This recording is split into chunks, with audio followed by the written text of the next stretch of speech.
And as we mentioned earlier in the hour, Ohio Senator Rob Portman made headlines last week with his about-face on the hot-button topic of same-sex marriage, saying that his son coming out had led him to do a lot of soul-searching and that he had a change of heart on the issue. And joining us this morning is one of the country's most preeminent gay rights attorneys from the Philadelphia area, Angela Giampolo. Angela, first of all, thanks very much for being with us today. We appreciate it. Absolutely, Chris. Thanks for having me. We talk about the issue with Rob Portman and his change of heart with regard to this issue. Do you find that it is common when a person is confronted with this issue striking close to home that there is often a similar change of heart? Absolutely. I think it's a theme that we've seen repeated many times during the rapid evolution of American attitudes towards same-sex marriage, where when people learn that a friend or a loved one is gay, they're far more likely to support same-sex marriage, even if they were, once adamantly opposed, as Senator Portman was. Mm-hmm. For him, gay marriage is no longer an abstraction. It's tangible, and better yet, it's personal now. I think that there are many people who are opposed to the idea of same-sex marriage itself that are still sensitive to a lot of the other gay rights issues, like being consulted on medical issues, protecting joint property rights, inheritance and probate issues, and so on. So why is it that same-sex marriage is so key to the whole gay rights movement? Because with marriage comes several legal and financial rights that don't come with any other contract here in the United States. So if we don't have the ability to get married in the United States, then we don't have Social Security benefits.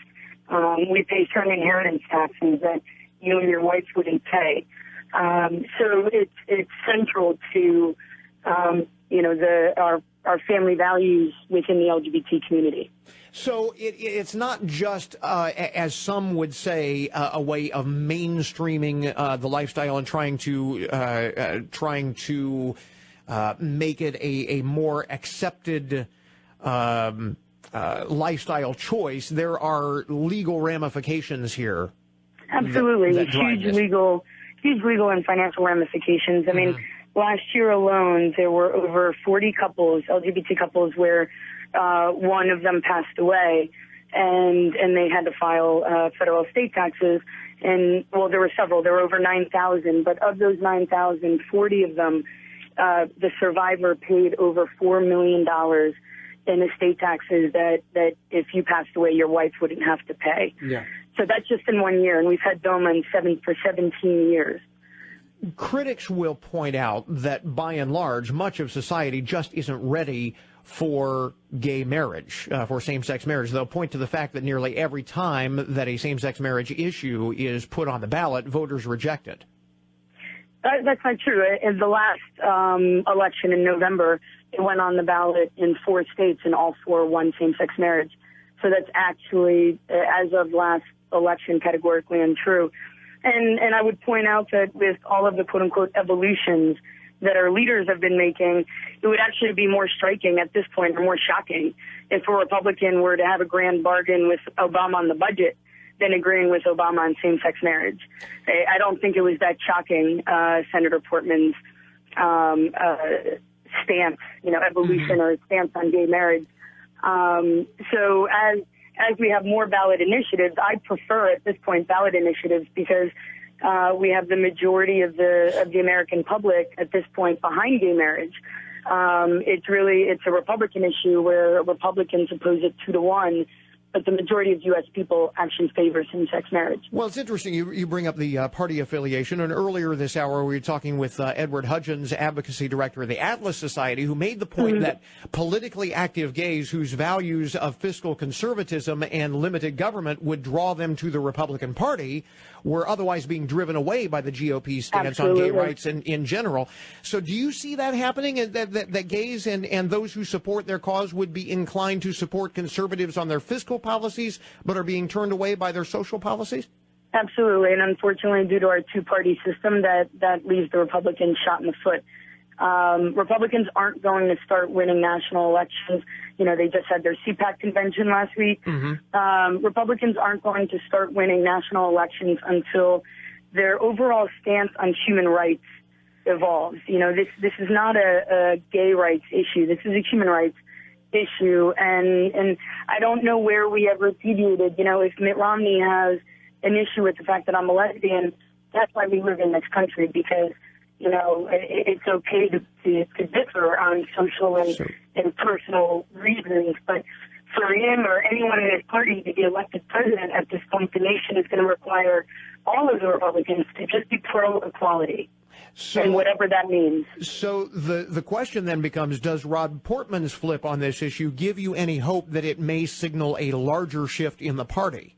Absolutely. I mean, I think so. I don't think you're going to hear, this is my prediction, I don't think you're going to necessarily hear Republicans across the board saying they're quote-unquote pro-gay, but I think they're going to start using the term pro-equality, and gay rights and gay marriage will be under the platform of pro-equality.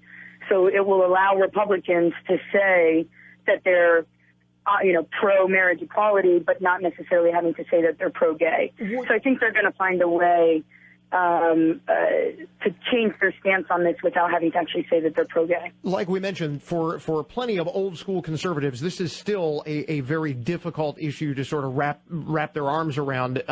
Would you be open to a compromise in terms of something along the lines of civil unions that would provide all of the legal protections, but without the word marriage as sort of a stepping stone? I'm thinking because it's a great leap from where the military was to where they are now without don't ask, don't tell in the middle. So I'm wondering, is there a way to compromise on that in the meantime?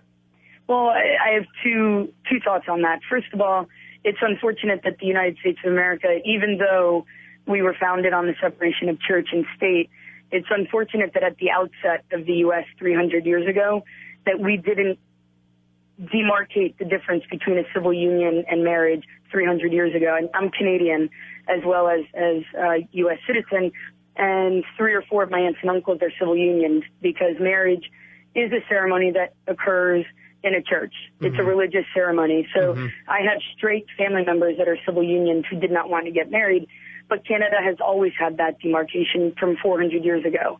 And it's hard to go back as a society now and make that demarcation because the LGBT community will always feel that it's separate but unequal. And then also, for the conservatives or old school, as you said, something that I like to say that really brings it home, the Republican Party, the conservatives have always said that their stance on this issue is because they want to protect the sanctity of marriage, right? I mean, that's what you hear. Right. So there was a staunch Republican about 5 years ago that said something that gave me chills when he voted down a ban. He voted against, he was the only Republican, voted against a ban of same-sex marriage. And he said, this is clearly discriminatory because if we wanted to protect the sanctity of marriage, then we wouldn't be banning other people from getting married. We would be banning divorce. It is an issue that obviously is brought to the fore by Rob Portman's announcement. Like we said, turned an awful lot of heads on Friday. But it'll be interesting to see where we move forward from here, especially coming off of CPAC, as you mentioned, and into the next election cycle and beyond. Again, prominent gay rights attorney Angela Giampolo with us this morning. We have a link to your website with more on your writings and articles on this issue at our webpage, goodmornings.net, or click on the Good Mornings link at WFIN.com. Angela, thanks very much for taking the time. We appreciate it. Absolutely. Thanks, Chris, and be safe out there. It is coming up on 8 o'clock now on 1330 WFIN. A winter weather advisory remains in effect until noon today. We will have more details on that.